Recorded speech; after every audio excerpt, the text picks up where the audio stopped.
नमस्कार, राज की बात में आपका स्वागत है। सुप्रीम कोर्ट के जज ऐसी स्थिति में पहुंच गए हैं कि इन लोगों को लगता है कानून, समाज, संस्कृति, व्यवस्था, तंत्र, ये सबसे ऊपर यही बैठे हुए हैं और यही सर्वज्ञ भी हैं। ये साइकियाट्रिस्ट भी हैं, सोशल साइंटिस्ट भी हैं, ये डॉक्टर भी हैं और समाज के सारे नियमों, कानूनों, व्यवस्थाओं की जानकारी भी इनके पास है। कानून इनके मुख से निकलता है, ऐसी इनकी सोच है कि इन्होंने जो भी कह दिया वही नियम है, वही कानून है और संसद की अहमियत कुछ नहीं है। नई संस्थानें ये बना सकते हैं, किसी संस्थान को खत्म कर सकते हैं और सामाजिक संस्थाओं के साथ भी खिलवाड़ कर सकते हैं। ऐसी स्थिति सुप्रीम कोर्ट की जजों की हो गई है, क्योंकि इनके पास जो अथॉरिटी मिली हुई है, अधिकार मिला हुआ है, उस अधिकार का लगातार ये दुरुपयोग कर सकते हैं और करते ही रहे हैं। क्योंकि अतीक अहमद का मामला हो तो भी सुप्रीम कोर्ट में पहुंचेगा और वो सरकार को ये डायरेक्शन देगा कि आप बताइए कि स्टेटस रिपोर्ट क्या है, जबकि अतीक अहमद या अशरफ के हत्या के कुछ ही दिन हुए हैं और सारे स्टेटस रिपोर्ट सुप्रीम कोर्ट को चाहिए। जब इनकी मर्जी होगी तो ये कलकत्ता हाई कोर्ट के उस फैसले को पलट देंगे कि अभिषेक बनर्जी के खिलाफ जांच होनी चाहिए घोटाले में। उसमें भी वो एक तर्क देंगे कि जस्टिस गंगोपाध्याय ने एक बार कह दिया था कि अभिषेक बनर्जी जिस तरीके से बात करते हैं उनके खिलाफ हम केस दर्ज करेंगे, उन्हें सीधे जेल भेजेंगे और इस आधार पर अभिषेक बनर्जी के खिलाफ जो कलकत्ता हाईकोर्ट ने जांच के आदेश दिए थे उसे पलट दिया जाएगा, जज को बदल दिया जाएगा और उसी तरीके से समाज को विध्वंस करने के लिए जब LGBTQ ये लोग जो अधिकार मांग रहे हैं, लीगल स्टेटस चाहिए, इन लोगों को आपस में शादी करना चाहिए, इसके ऊपर भी फैसला देने के लिए सुनवाई की तरफ बढ़ जाएंगे और विवाह की एक नई संस्था विकसित करने में भी अपनी बड़ी भूमिका निभाने की कोशिश करेंगे। इन्हीं बातों से लेकर प्रधानमंत्री नरेंद्र मोदी भी इतने दुखी हो गए हैं कि उन्होंने कह दिया कि लगता है जैसे सुप्रीम कोर्ट पर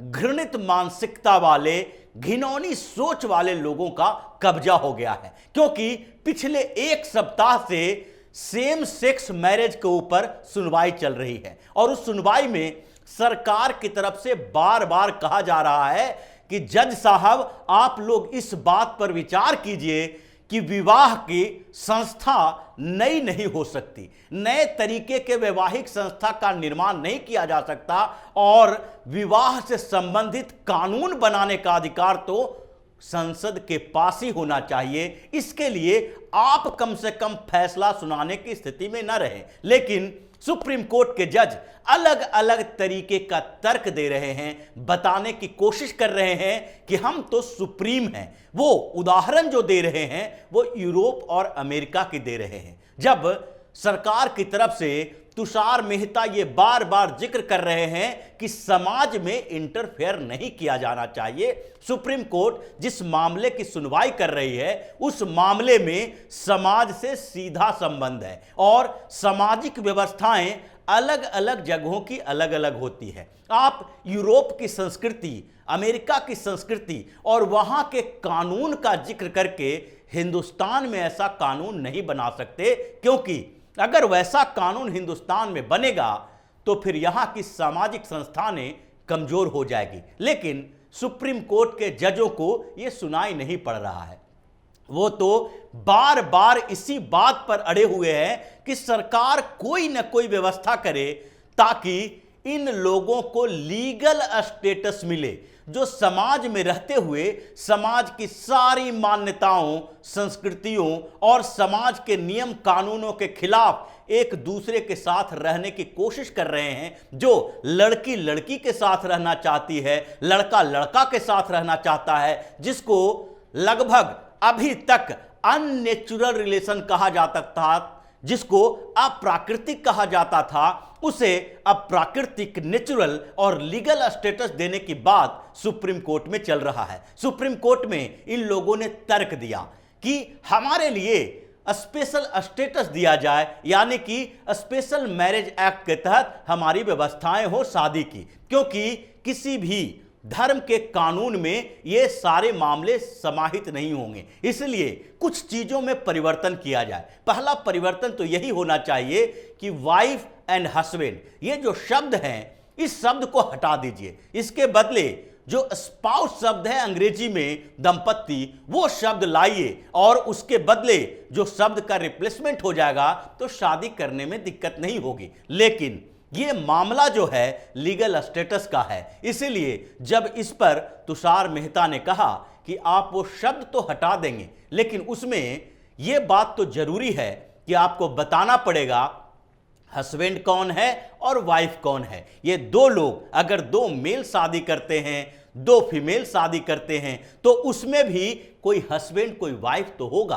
किसी न किसी स्तर पर जिस बात के लिए आप लड़ रहे हैं कि हमें लीगल स्टेटस के थ्रू जो चाहिए वो है सोशल स्टेटस, लेकिन लीगल स्टेटस मिलने के बाद आपको चाहिए कि हमें वो सारी सुविधाएं मिलेगी जो सरकार की तरफ से किसी भी शादीशुदा जोड़े को मिलती है। यानी कि इन्हें एडॉप्शन का अधिकार मिल जाएगा, गोद लेने का अधिकार मिल जाएगा। ये शादी तो दो लड़कों के बीच करेंगे, लेकिन इन्हें बच्चा चाहिए और वो बच्चा एडॉप्शन के थ्रू ही मिल सकता है। लेकिन गोद जब लिया जाएगा, किसी बच्चे को अपना बच्चा कहेंगे, तो उस समय जो स्पाउस शब्द का उपयोग आप कर रहे हैं, ये क्या उसी का उपयोग वो बच्चा भी करेगा?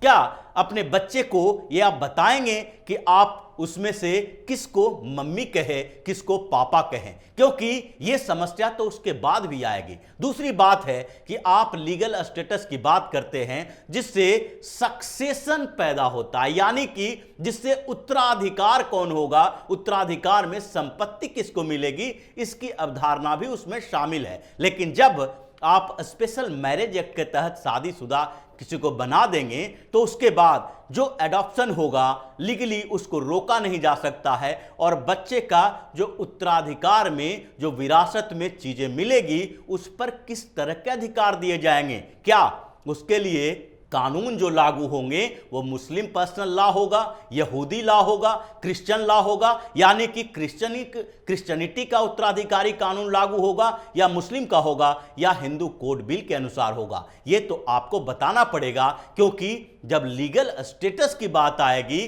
तो उसके बाद कानूनी तरीके से कई जो समस्याएं अभी पैदा हो रही है उन समस्याओं के लिए फिर से कोर्ट का सहारा लिया जाएगा। और सरकार ये चीज नहीं चाहती है कि एक तो सामाजिक व्यवस्था खराब हो और दूसरे स्तर पर जो कानूनी तरीके हैं उसको तोड़ मरोड़ कर पेश किया जाए। लेकिन सुप्रीम कोर्ट के जज साहब को यह दिखाई नहीं पड़ रहा है। वो बार बार इस बात का जिक्र कर रहे हैं कि जो 75 तरीके के प्राणी हैं जिसका अभी तक आकलन भी नहीं किया जा सकता है, सामान्य लोगों को यह पता भी नहीं है कि LGBTQ के आगे भी क्या होता है। ये 75 तरीके के हैं जिसमें इतने छोटे छोटे डिफरेंसेस पैदा करके एक नया नाम दे दिया गया है। ये आपस में शादी करेंगे और शादी की मान्यता सरकार देगी, और वो शादी की मान्यता जब सरकार दे देगी तो उसके स्तर पर समाज में एक रिकॉग्निशन मिलेगा, एक सामाजिक मान्यता मिलेगी। मतलब पहले वो समाज को कन्विंस नहीं कर सकते, लेकिन सुप्रीम कोर्ट तो ऐसी संस्था है जहां पर वो जजों को कन्विंस कर सकते हैं, और ये जज कन्विंस होने के लिए तैयार भी हैं। इसके लिए वो जिक्र जो कर रहे हैं इनके मनोविज्ञान का कर रहे हैं कि अगर किसी को अपने जो सेक्सुअल ओरिएंटेशन है उसके ऊपर अगर कंट्रोल नहीं है तो क्या उसके अधिकार को खत्म किया जा सकता है? यह सुप्रीम कोर्ट के जजों का तर्क है कि सेक्सुअल ओरिएंटेशन पर उनका अधिकार नहीं है। ये वो तय कर रहे हैं जिनको न मेडिकल साइंस की जानकारी है, न साइकोलॉजी की जानकारी है, न ह्यूमन साइकोलॉजी की जानकारी है, न माहौल की जानकारी है। वो सिर्फ इस बात को आधार बना रहे हैं कि इनका रुझान जो है, सेक्सुअल रुझान जो है, वो उसी तरीके से है कि मेल का मेल के प्रति है, फीमेल का फीमेल के प्रति है। गे, लेस्बियन, ये जो सारे कैटेगरी बनाए हुए हैं उन कैटेगरी का है और उसके लिए